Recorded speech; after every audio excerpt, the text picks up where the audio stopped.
Now, here's what I love about Jesus is that he doesn't ask you to qualify for the visa. How many people here moved to the United States from another country? Raise your hand. Some of y'all lying. There should be more hands raised in this house. How many of you guys moved here to the United States from another country? Raise your hand. All right.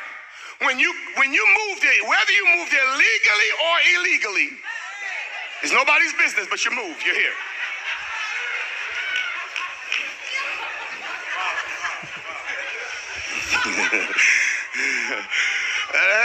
It doesn't matter how you came, whether you came in the boat, the plane, or the board. Ain't nobody's business.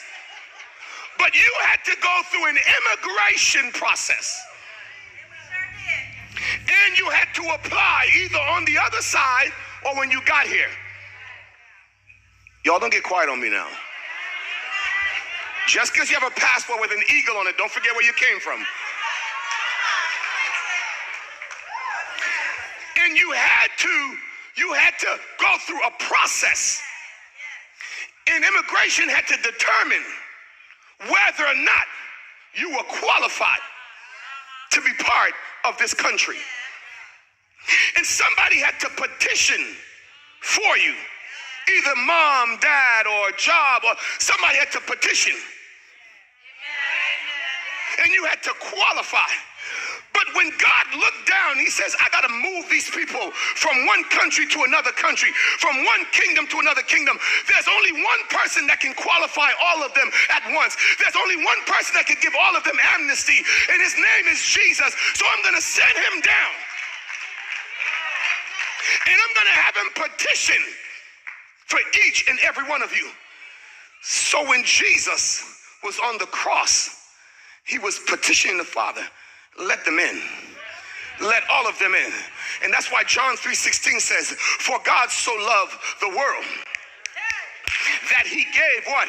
His only begotten son, that whosoever believeth in him shall not perish, but have everlasting. And that's why today you may not qualify for a church, but you qualify for the kingdom.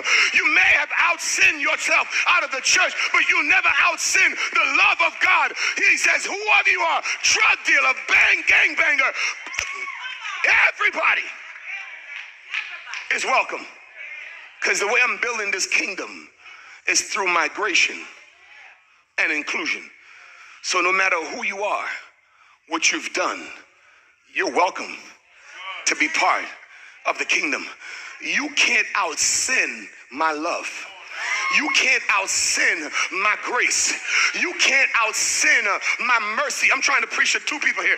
And that's why some churches may not like you because you got tattoos and you got earrings. But guess what? You're welcome in the kingdom. Some churches may not like you because you had a child out of wedlock. Guess what? You're welcome in the kingdom. Some churches may not like you because your last name doesn't sound like their last name. Guess what? You're welcome in the kingdom. You may have messed up, but guess what? There's room in the kingdom. Somebody say there's room, there's room, there's room.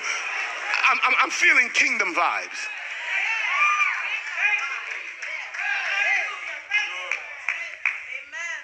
I'm feeling kingdom vibes.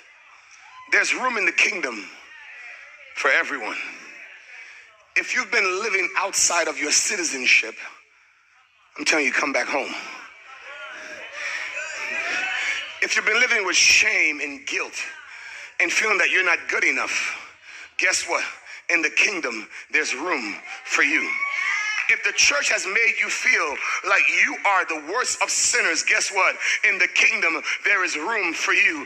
If the church folks have made you feel like you are a disappointment to their agenda, guess what? There is room in the kingdom for you. If your parents have made you feel that you are less down, guess what? There's a father to the fatherless. There's a...